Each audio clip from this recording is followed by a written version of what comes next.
Hello, I'm Nick Tyrone, neoliberal centrist dad, back at you with another video, and a special one this time. I am not coming to you from either my office in London or indeed a lovely romantic Irish setting. I am here in central London at the Bloomsbury Studios. Some of you who have watched a lot of my videos over the last few weeks will not realize that if you go back and look at some of my older videos, they were done here in the Bloomsbury Studios with Bloomsbury Radio. And so I'm back. Now that it's the autumn, I'm back and hoping to do a whole series of things here, particularly getting some interesting interviews in. And I have a very interesting guy I'm talking to today. His name is Barra Fitzgibbon. He has been the producer of this show, the ones that we've done here at Bloomsbury, for right since the beginning of 2025. He's also, his voice is very famous because many viewers of Channel 4 across these great sceptred isles will have heard his voice as is the he's the guy who does the idents, the kind of well done, Nick. Yes, quite a thing to explain sometimes. Exactly. So everybody knows his voice. Everybody in Britain knows this man's voice, and we are here to talk about a subject I did in another video by myself, and I'd love to talk to Barra about it. And it's about how the relationship between Britain and Ireland, and essentially why it's a very one-sided relationship in one sense, where Ireland, obviously, and Irish people are very interested in British politics, but actually you find the level of what people in Britain understand in any way about Irish politics is extraordinarily low. Even incredibly, even amongst very politically minded people, like even, lobby journalists who you'd think would know, and you ask them who are the main political parties in Ireland, and actually you'd be amazed at how few of them would actually know off the tip of their tongue. For sure. So I think that's a big one. So I'm really here to welcome Barra, and welcome, Barra. Yeah, thanks, man. Thanks very much for having me on. It's exciting. I'm fascinated by this subject of British-Irish kind of relationships. Yeah. I moved here in '99. And my personal experience of coming to the UK has been nothing but joyous. My wife's English, kids are sort of English with Irish passports. Yep. Needless to say, we know why. And I've just always had kind of, it is London as well, I guess, but very, very open-minded kind of experiences. Yeah. Compared to generations gone past, of course, who would have come here in the 50s and 60s and 70s and perhaps even the 80s and had a tough time as Irish people coming here. Right. That really did change over the 90s and then into the 2000s. I kind of eyes on stalks a bit in the UK. I love the UK. I love London. I love living here and all of those things. I think it's interesting. I think the relationship between Britain and Ireland is like a big brother, little brother relationship. The UK being big brother, Ireland being little brother. So little brother knows everything about big brother, but big brother is less interested perhaps in what's going on for little brother, if that makes sense. Yeah, that makes perfect sense. I think that makes complete sense to me, and it actually really chimes with my experience. Yeah. And I think it's very interesting having had reactions on the channel to someone coming to Ireland saying, well, here's my impressions of it, and here's what I think, and here's why I think that, we have this. One of the things I'm really interested in is when you first came in the 90s, because it's very interesting, actually, when you came to Britain was right around the time I did, from Canada. Okay. So 99, did you say? Yeah, September. Yeah, it was right around that. It was 98, 99 when I came. And I remember it vividly because it was September 99, and it was the first Big Brother on Channel 4. Right. That's bringing you back. Well, and actually, facts. So I had moved to Britain slightly earlier than that, but actually I moved to London in September 99. So it was exactly the same sort of time. Yeah. So did you find was it in any way jarring in a sense that, because this would have been, the internet was a very different place at the time. Sure. Very, very different. It was not like today where you just got your iPhone and you can find out about anything in the world, like with the tip of your, Did you find it odd, the sort of lack of information or lack of coverage of anything Irish or of Ireland when you came to Britain? It's funny. It's a funny question to ask because emotionally I was kind of escaping Ireland. So I wasn't seeking out anything Irish. Yeah. I was seeking out anything but Irish. Right, got you. So I wasn't going to Irish bars. I wasn't going to Irish pubs. I was kind of avoiding all of that stuff. Yeah. Because I felt... and maybe it's a romanticized thing in my head, but I felt this kind of need to escape Ireland. I'm not giving out about Ireland and saying Ireland was a tough place to live. I mean, in the 80s, Ireland was a tough place to live, but I was a younger man then. But in the 90s, it was getting better. This is before the financial crash and all that kind of stuff, and Celtic Tiger and all that kind of thing exploding. I mean, when I left, there was still the punt. There wasn't even the euro. That's right. Which is kind of crazy. So when I go back to Ireland now, it's a very foreign place to me. Right. Like even crossing the road, I struggle because there's now trams. Yes. Like there wasn't trams in 1999. You know what I mean? So now I'm going, gee, you need to get knocked down by a tram. Yeah. But anyway, to go back to when it was, I was escaping anything Irish. Now it's changed. Right. I've now gone full circle and I volunteer at Irish Community Services in Bexleyheath. I was there last night. Right. Okay. Doing emceeing in a pub, for this kind of communal experience. So I've gone full circle, which has been an interesting conversation maybe to get into later. But when I arrived here, escape. Well, tell me about that actually. So tell me about Bethnal Green and so what? Give me some background on what this would be like. Is this new arrivals from Ireland? Is this the Irish community? What's the kind of scene? So Bexleyheath, not Bethnal Green. Oh, sorry. So, that's right. Sorry, I misheard. No, it's fine. So the Irish Community Services basically is a charity that is obviously it's at the forefront. It's Irish people living in the UK or certainly living in the Bexleyheath, Greenwich, Southeast London kind of area, diaspora, second generations, third generations, all that. But also it's open to anyone. Right. Yeah. Okay. So anybody who's kind of, struggling with technology, somebody who wants to get a passport application filled out, your grandparents might be Irish and you're thinking I can get an Irish passport, but how do I go about it? You get advice from Irish Community Services there. Yeah. And they do loads of other things, important networking events, loads of kind of, dinner events, Christmas events, but it's in the main for Irish people but it is for anyone. It is for anyone. So I kind of got involved with them as a result of some sort of media work. But I felt a compulsion to kind of help out with Irish community, which was a strange one. I don't know if that happens to you when you hit 50. Right. But it happened to me when I hit 50. Suddenly I thought, do you know what? And it wasn't giving back, not that kind of cliche. It was just I wanted to I kind of fell in love with being Irish again. Right. Okay. Yeah. I've fallen out of love of being Irish for sure. Yeah. Even though, ironically, the job at Channel 4, I got that because I was Irish. Right. Yeah, interesting. I guess that makes sense. So, what do you think triggered that? Was it just the age? Or was it just you think it was? Or was it anything in particular? Like you watched something or you heard something? Or did anything trigger this kind of renaissance of your Irishness? I think kind of going back on holiday a lot with the kids. When I eventually got married and had kids and we used to go in the summers, then you sort of develop that romanticized version of Ireland. Like my wife, for example, Jen, she adores Ireland. Right. But she doesn't see any of the bad stuff. She just sees 2 weeks, swimming wildly in the, what it's like. I'm sure you dipped your toe in the Irish Sea maybe once or twice. I did a few times, yeah. Yeah. So it's freezing but kind of exhilarating. Yeah. And then a beautiful pint of Guinness afterwards, That kind of thing she's in love with. Right. Whereas the reality obviously is something very, very different, I think. Yes, of course. Yeah, very different. Which is true of kind of anywhere, actually. Yeah. To some extent. Yeah. I'm just thinking like I very much... less now that I'm, again, over 50. Yeah. But I've always romanticized living in New York. Yeah. And I've always wanted to do it. Yeah. But of course, and I've been to New York millions of times, but the point is I've never lived there. And I'm sure if I lived there, so many things would instantly be like, oh yeah, you got to do this and there's all this stuff that you have to deal with suddenly. And God, rent is so expensive. And getting around, all these things that you just don't get when you're there, either on business or on holiday or whatever. But I'm sure actually with Ireland, it's deeper than that, as it were. Yeah. I mean, I think so that romanticized version of Ireland that she had, I think, kind of rubbed off on me. Yeah. So I kind of started falling back, and also my parents started getting older and sort of having needs and stuff like that. So I think it was probably a slow kind of progressive trigger to kind of fall back in love with Ireland and being proud of being Irish. Yeah. Whereas I don't think I did have that pride when I got out of there in '99. Right. It was, but I'm not getting it. I don't have to get into. I can get into if you want, but I didn't have the best relationship with my dad. I didn't have the best relationship with my sister. So, so it was kind of a broken situation that I was escaping from. Yes. Yeah. And then I didn't even think about an Irish thing. Was it important even to be Irish? Let's just go to London and be a Londoner. Yeah. Exactly. Which I do. I'm Irish first, but I'm a Londoner second. But it used to be the other way. Right. No, I'm with you. Because the thing, and I very much understand that, there is something about London, particularly when you come here, have an English wife, your kids are essentially English. Yeah.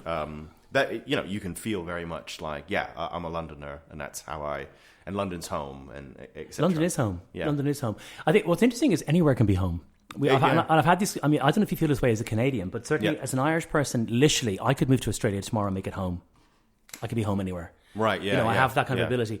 But talking about home, it is interesting when you talk to relatives and you say, "Oh, I'm coming back next. I'm going to go over for 2 weeks in August." Oh, brilliant, Barry, you're coming home. There's that kind of, when you go to Ireland, you're coming home because you were born there. Whereas I've actually lived in London for longer than I have in Ireland, Well, as we were discussing before I went on, I had been, so my experience of Ireland had been pretty shallow. I'd been to Belfast, so I'd been to Northern Ireland a few times, generally on business.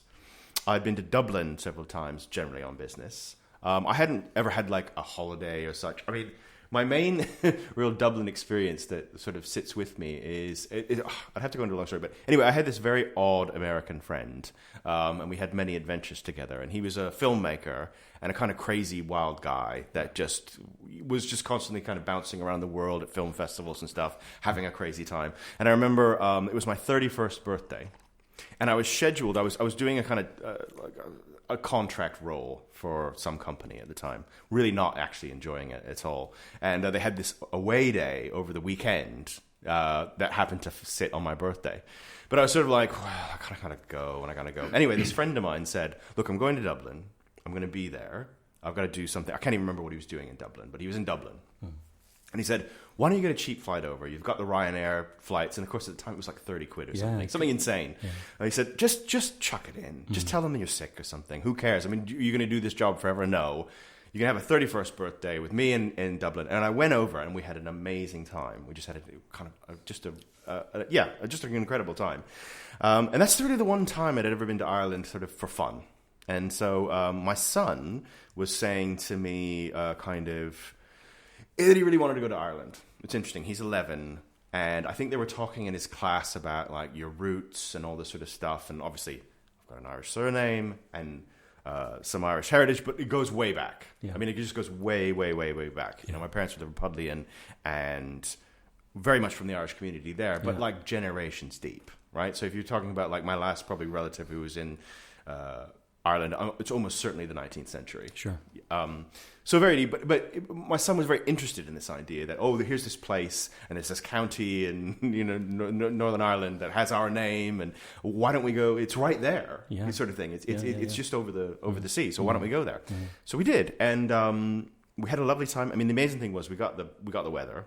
So as people in Ireland will know, it's been a pretty good summer. What about the cost? Did the cost shock you?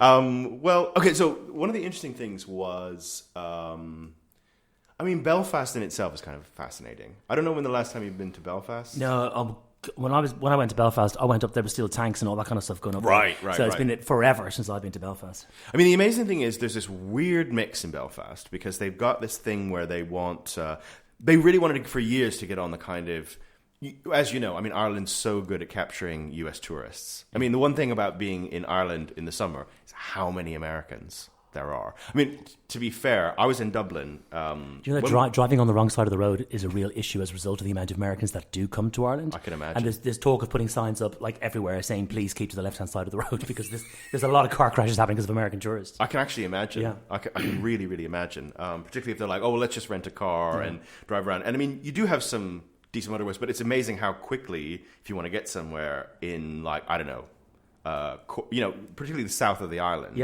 you run into these really tiny roads and stuff, and I can just imagine the Americans just going, how on the, as you say, for them, the wrong side of the road.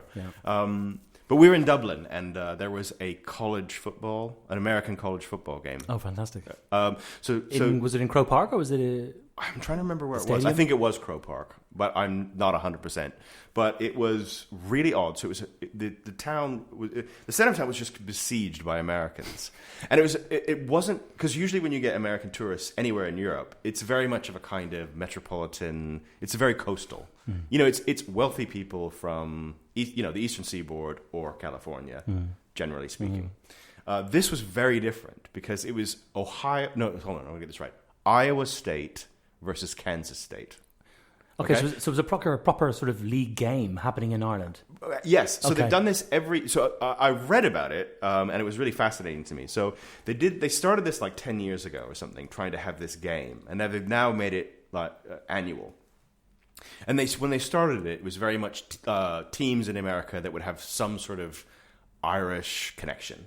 So Notre Dame, for instance, which Catholic school in Indiana, founded by Irish Jesuits kind of thing, whenever in the 19th century, and they call their team the Fighting Irish, and so everything's Irish. So they did it that. But what's interesting is they've been able to use the model now, so that now they can have teams that have no historical Irish connection whatsoever, to the point that you have these two Midwestern teams. So you had all these Midwestern Americans sort of in the middle of Dublin. It was really, it was fascinating. Yeah. But the anyway, Irish and American connections are just gigantic. Yeah. It's But almost anyway, like blood. that was a long-winded thing to talk about Belfast. But so Belfast has tried for years to get on it, and they finally have a little bit.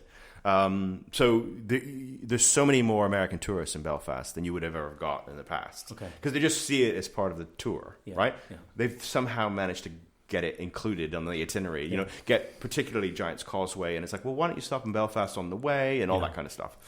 Yeah. So the center of Belfast is very like, there's a lot of Irish kind of themed restaurants. There's like tourist things. Like, it really freaked me out because I hadn't been to Belfast since the early 2000s, when it was a very different place.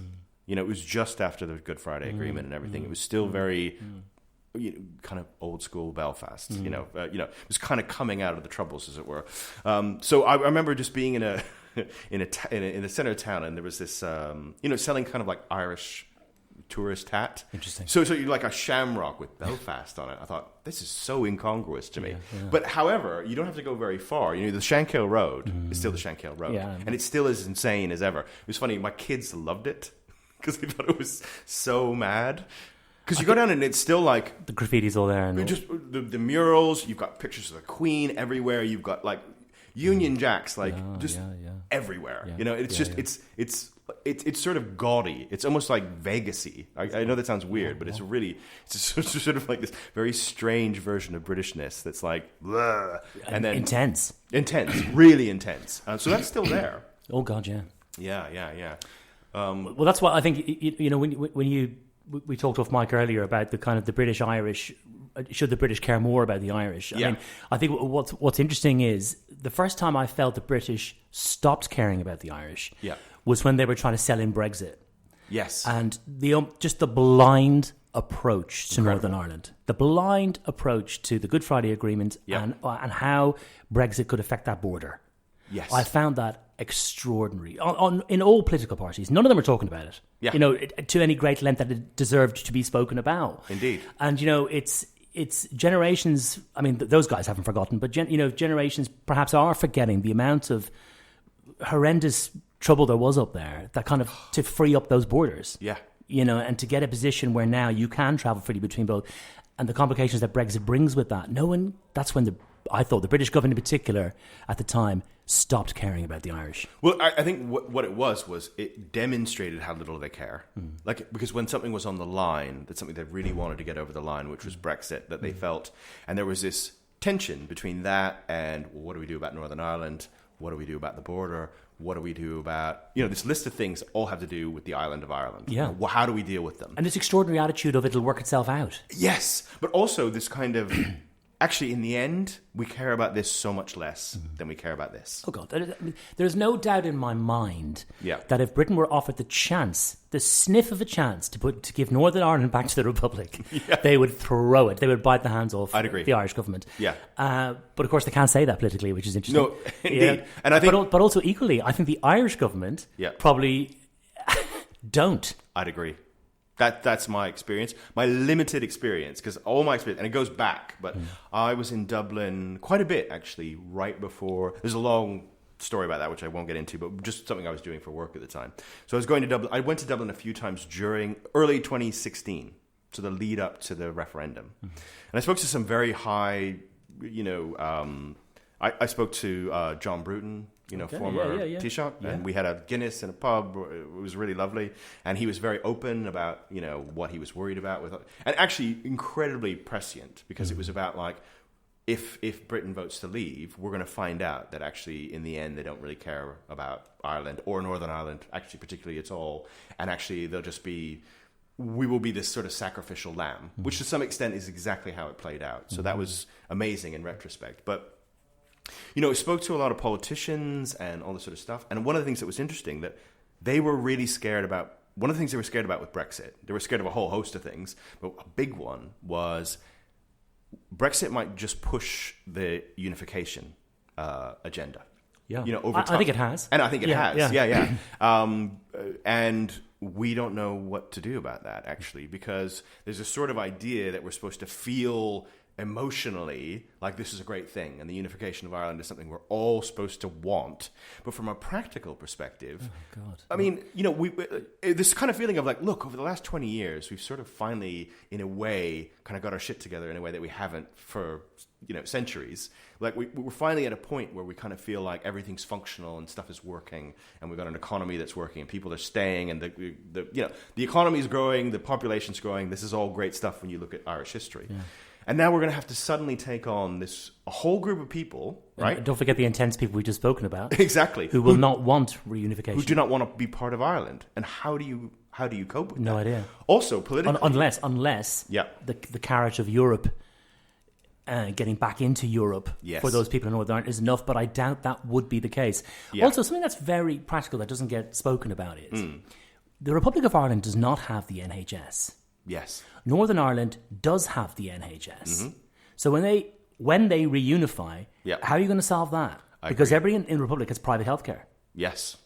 Very different system. Yeah. Like incredibly different We have system. the HSE, but you have to be really, really, completely broke to be able to access the HSE. Right. So you don't have it's just nothing comparable to the NHS. Nothing comparable, Right.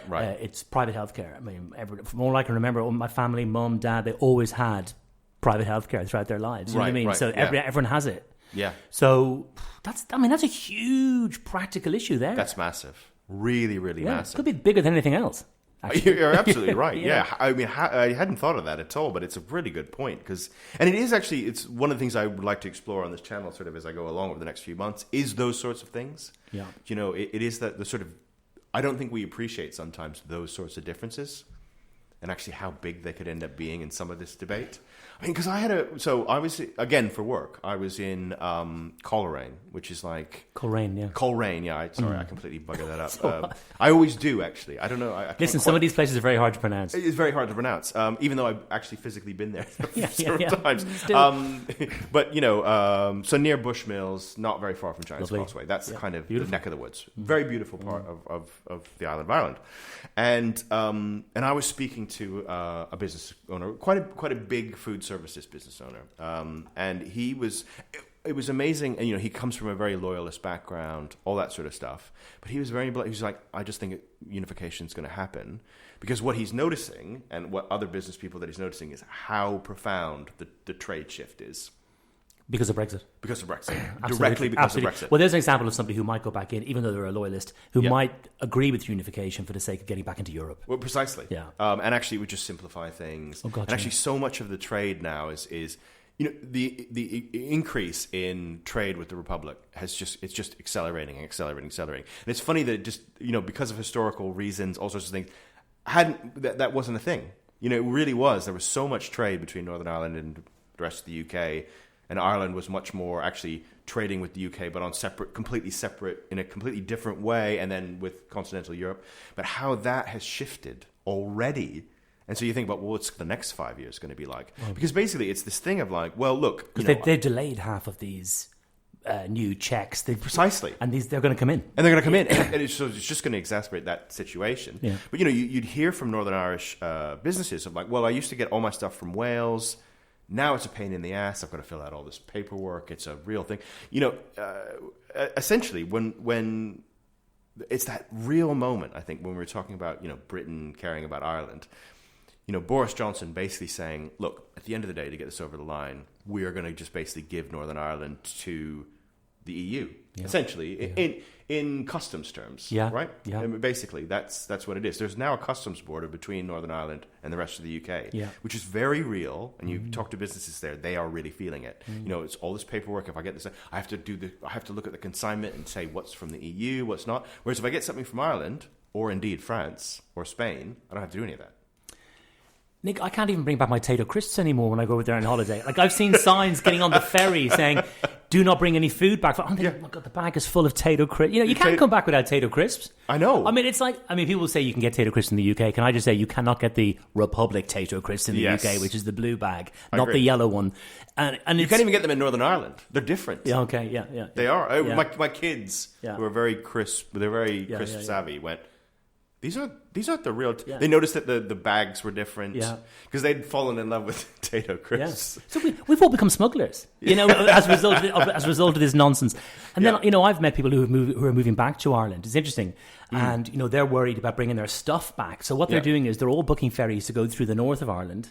So they're not getting checked because it's UK to Northern Ireland, and then they're just spinning straight down into the Republic. And right now, those border checks aren't there, so that's how they're doing it. That's how they're fudging it. So this is a very weird thing, where that's exactly it. That sort of, if you go Northern Ireland, it is a bypass, because we did actually come back with a load of stuff. Like, we just did. I'm just going to say we just did loads of Tato crisps and other items. Which I'm sure if I was going Dublin to or the other ferry, you know, the one that goes to Pembrokeshire. Probably would have been a whole different.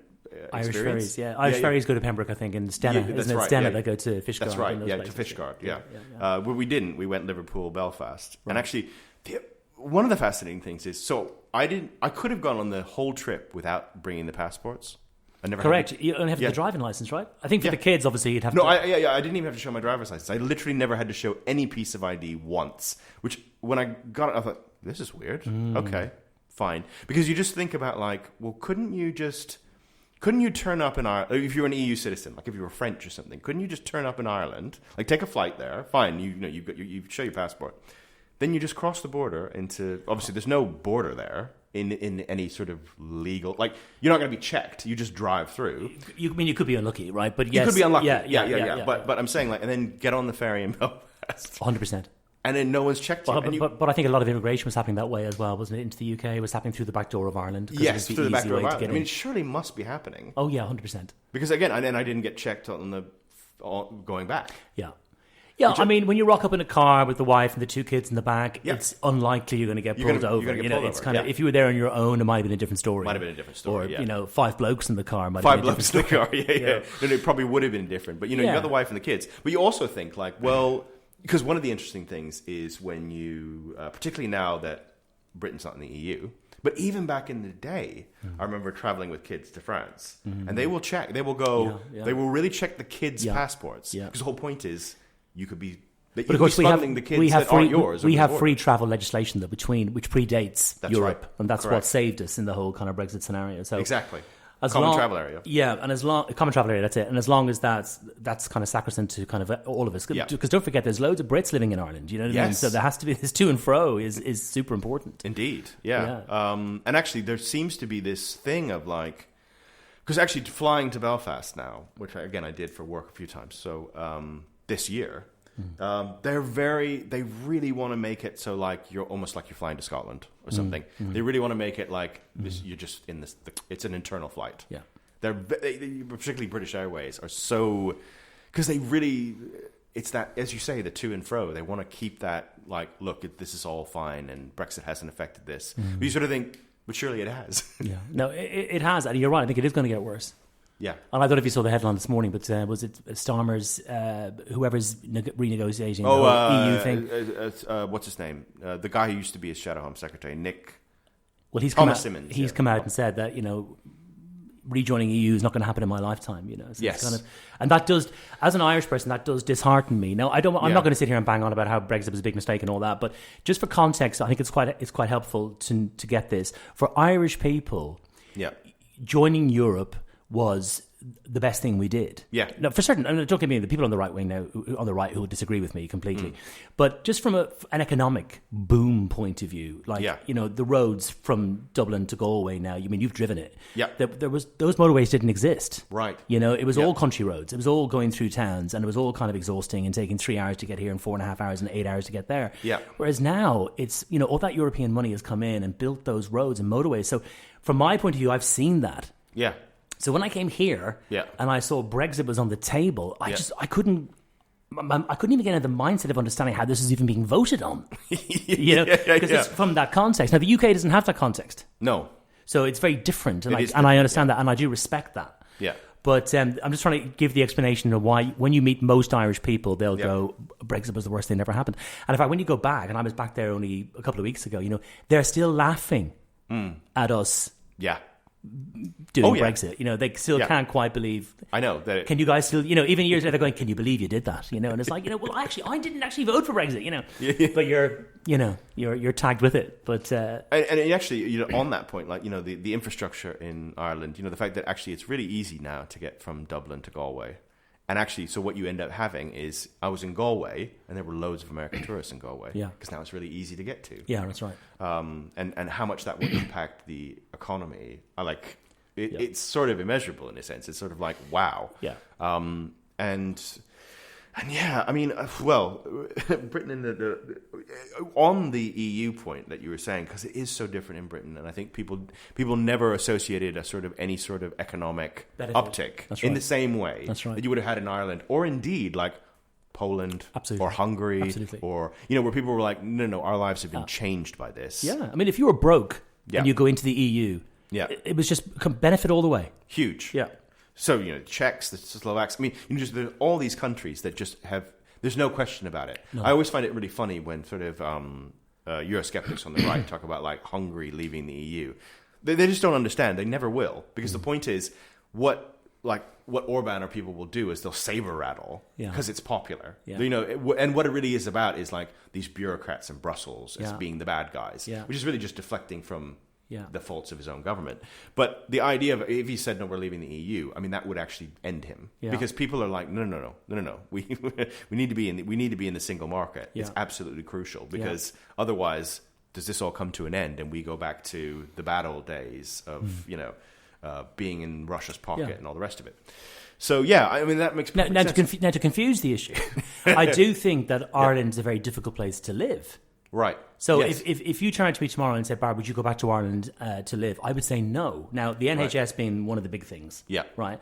And also, I'm at a certain age, and my wife's a certain age, where we're sort of tied up within the NHS. We've got stuff going on. Yeah. And we're tied into the system, and it all kind of makes sense, right? And to move somewhere would just be a big hassle and nightmare. And we'd have to declare the bad knee and the hip. And I don't know if we'd get covered for it. We'd pay through the nose for it, whatever, all that kind of stuff. Yeah, all that kind of stuff, yeah. But also, it's the cost in Ireland. I don't know if you noticed it, but a steak in a restaurant now, and I'm not talking about Dublin, I'm talking about a tiny village down in north of Wexford, beautiful Gorey, I love Gorey, but it's not, it's middle of nowhere, and it's almost €40 for a steak. Yeah.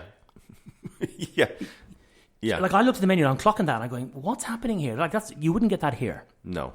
What would you pay? 25 quid, 26 quid, 27 quid for a steak? Obviously, it depends where you go, but there's a big price differential there. Also, the supermarkets. Now, the food is better in Ireland because it's all locally sourced, but you're paying more in your Lidls and your Aldi's and all that kind of stuff. Yeah. And the rent. Let's look at Dublin for a second here. Okay, you talk about London being problematic. I know somebody who's renting a room. She's in her 50s. Yeah. She is sharing a house. She's sharing a bathroom. She's paying $2,000 a month for the room. Yeah. Now, why has that happened in Ireland? Now, okay, people will say, well, was it Europe? I think it's probably, all the big boys have come into Ireland over the last decade or so because of the corporation tax being so cheap. So the Google's huge. Coming in, the Amazon's coming in, and just all the salaries have gone insane. Yeah.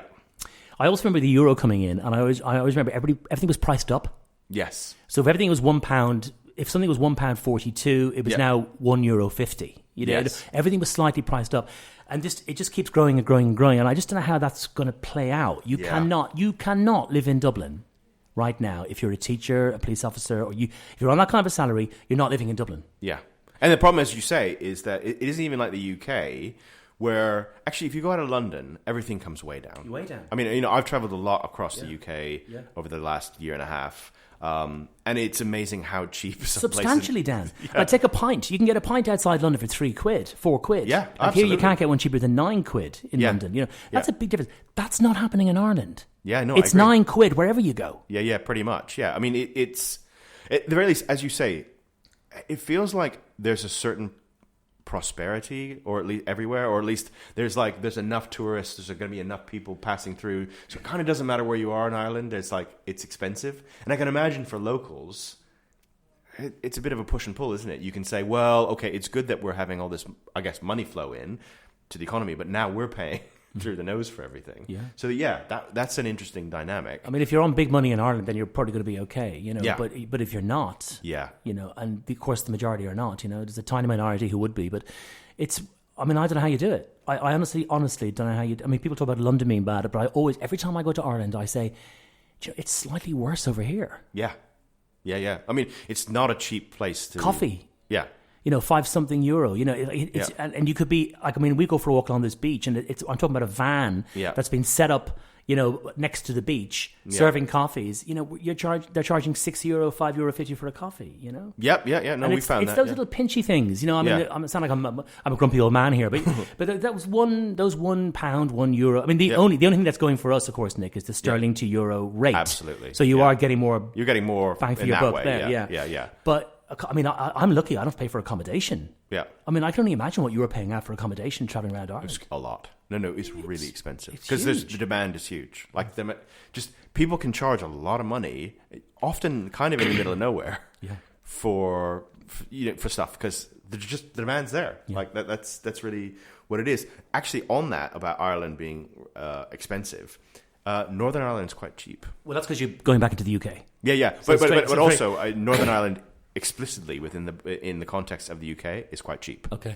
So petrol much cheaper than in the Republic. Interesting. I really made a note of trying to fuel up in Northern Ireland as much as I could because it goes up you can get I do this as well, by the way. You're not alone. I'm forever pricing. Yeah. And also, why is diesel? This is what I think I don't understand. Why is diesel the cheaper fuel in the Republic of Ireland, but it's the more expensive fuel in the UK? It's weird, isn't it? What's that about? No, that's really, really odd. I totally agree. So there's all sorts of little things like that are weird. We need an economist on the show. You go, you spend a few weeks in the Republic, and then you go back to Northern Ireland, as we did, and it's like, Jesus, stuff's cheaper here. Yeah, fill it up. Like if you are in the middle of nowhere in Northern Ireland, it's pretty cheap.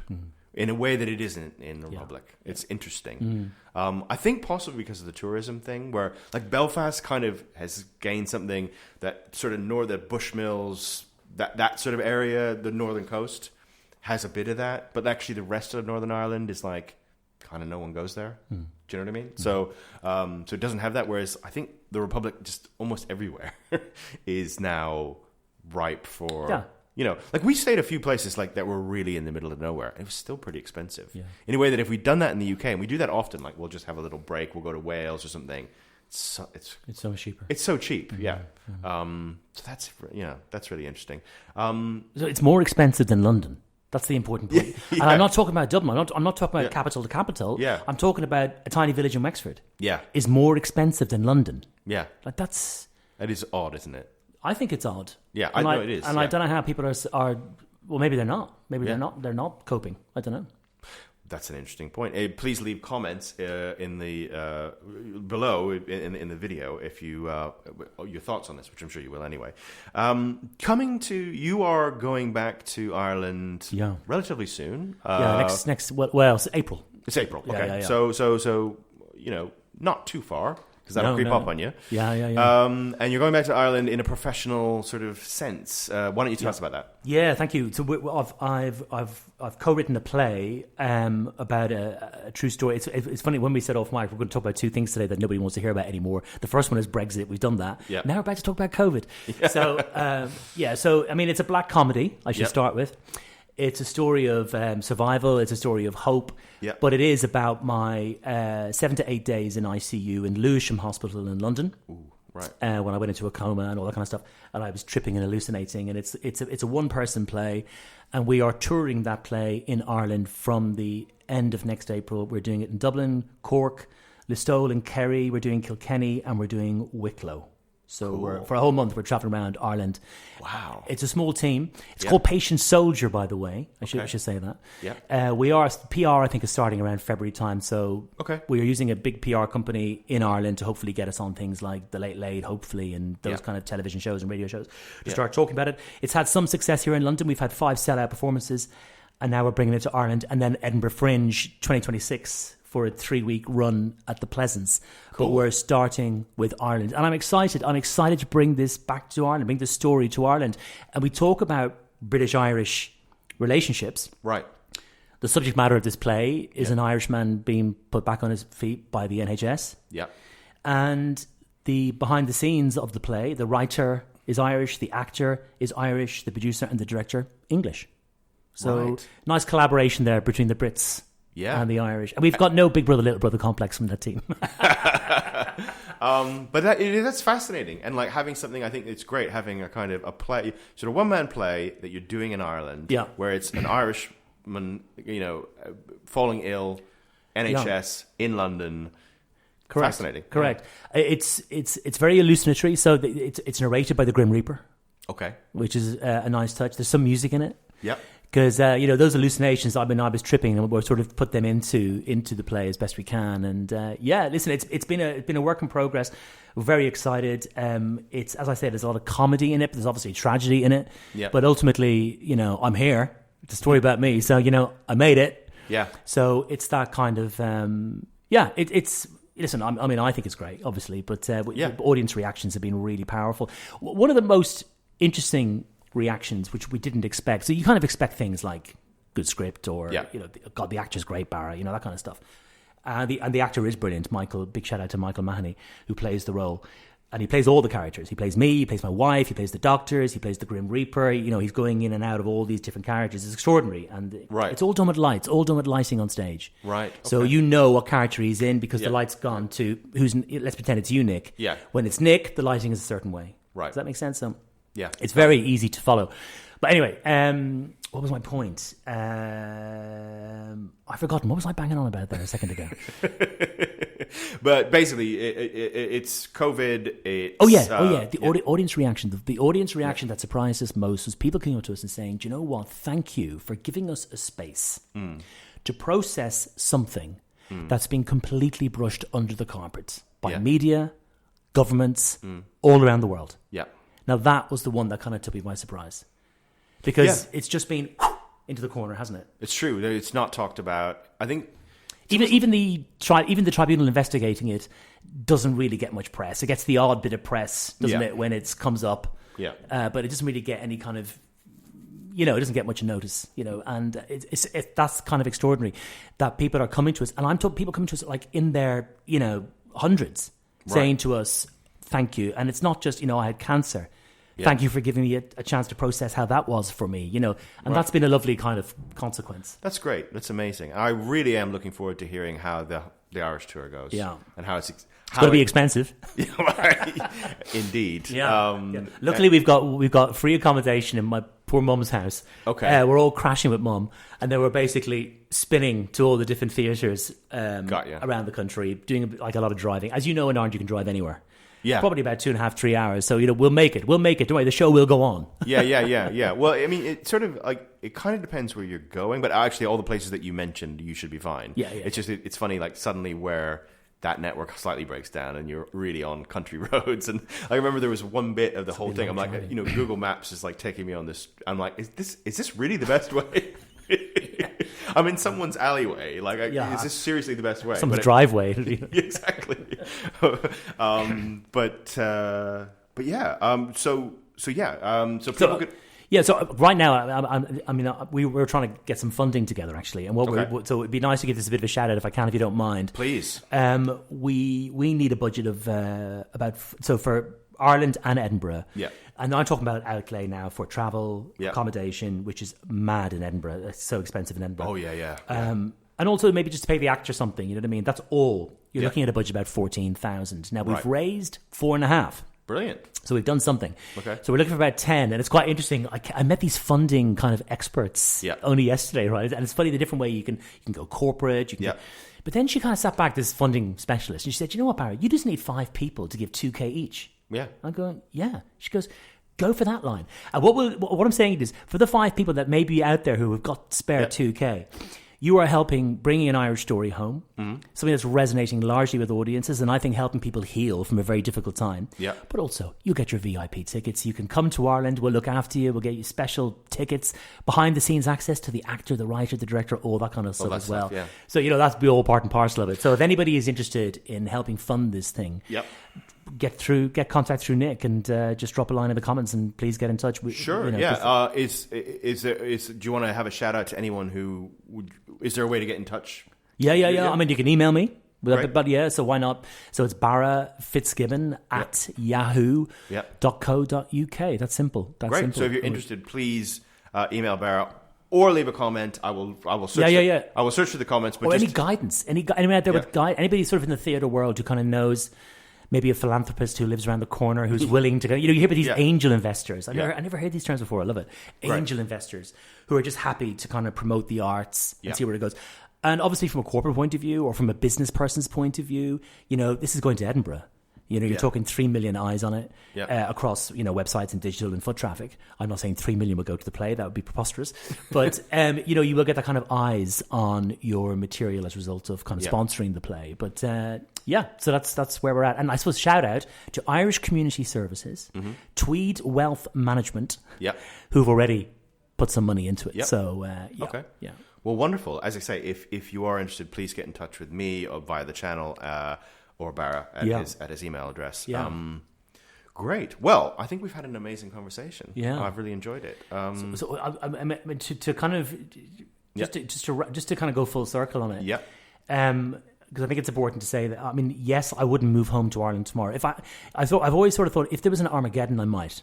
Okay, right. If it was the end of the world, I might. Or if there was if war does break out, I might just spin to Ireland. I don't know why I feel that it feels safer there for some reason than London, maybe. Yeah. But so. I love it, but I think I know you talk a lot about right wing and left wing politics. Yeah, and there is no doubt that people think things are bad here with the hotels and all that kind of stuff. Yeah, it's worse in Ireland. Right. And when I've done, going back and meeting relatives and meeting family, I'm meeting uncles and aunts and stuff like that who I haven't seen for a long time, who are now talking. Not in a racist way, Nick, but they're talking in a way they weren't talking before. Right. And it's interesting. That's all I'll say to you. Very liberal-minded people are beginning to kind of go, enough's enough. Yeah. And it's people think this is just happening here. It's not. It's happening there as well. Yeah. And it's such an interesting dynamic in Ireland, given. There's just such a history of emigration. It's extraordinary. I live here. I'm an immigrant. I do think. But then I get it as well, right? Yeah. I get both sides. There's a beautiful canal in Dublin, which is just outside Dublin city centre. Yeah. And when I go back there, and that's a walk I used to always do, and and now it's littered with tents. Right. So you can see, okay, I can see the impact straight away when I go back, even for a weekend. I just go, okay, that wasn't there before. Yeah. And that kind of stuff, and the hotel situation, all that is very much. The same. It's very problematic. I can imagine. And particularly, in a way, it makes sense that it would be worse in Ireland.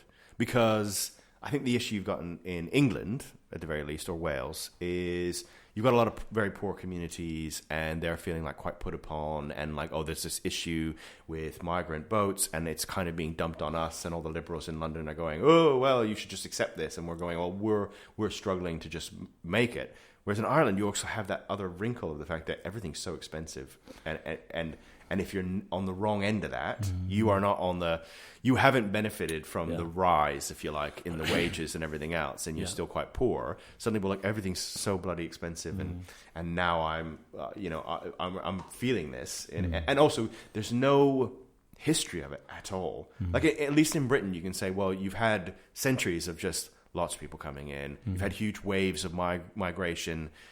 There's a culture around that. And whereas in Ireland, you just don't really have that at all. So it's a kind of a completely new thing that there's no cultural sort of way to handle it, if you like. It's very hard. It's very hard, isn't it? But it's definitely the scourge of our society today and going forward, I think, isn't it? And forget about the wars. Climate change alone is going to just make people run to different places. That's it. Yeah, and I think it's. I mean, as an island, I've no idea how you get a handle on it. I'm not an expert. Yeah, but you can see its impact. Yeah, and as I say, it's a bit like when I come back to London, I always think to myself, well, you know what, things are a little bit better here. Yeah, they still are a little bit cheaper. Yeah, a little bit kind of better. Certainly in London, and I've got to be wary of being London-centric. I can be guilty of that. So, apologies to people in the north who are thinking, bloody London wanker or whatever. But I don't mean to be. But it does feel. Yeah.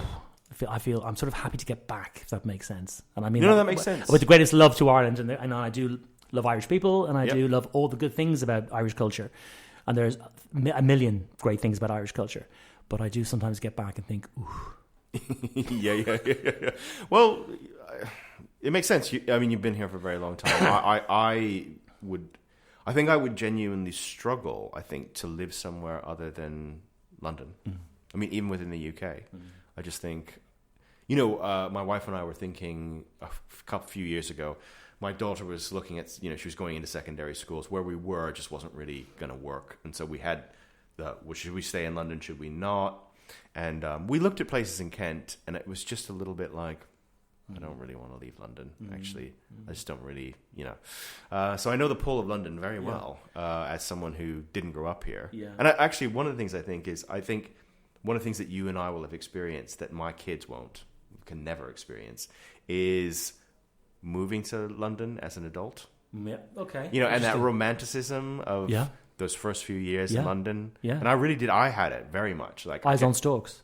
I still have it. Yeah, and I still have, it's still kind of there. It will never entirely go away. But I mean, the first 5 years, it was just like, oh my God, I'm amazing. I'm here. I'm kind of, yeah. When I left Ireland in '99, it wasn't the diverse place that it is now. Yeah. It's completely changed. Yeah. Whereas then everybody kind of knew each other, and most people were white and Catholic. Yeah. So when I got to London, I was seeing people for the first time that I hadn't seen before. Obviously on the telly and stuff like that, but physically in the flesh, I was in a space where I was just like, and it was eyes on stalks and it has been ever since. Yeah. I agree. I still feel that way too.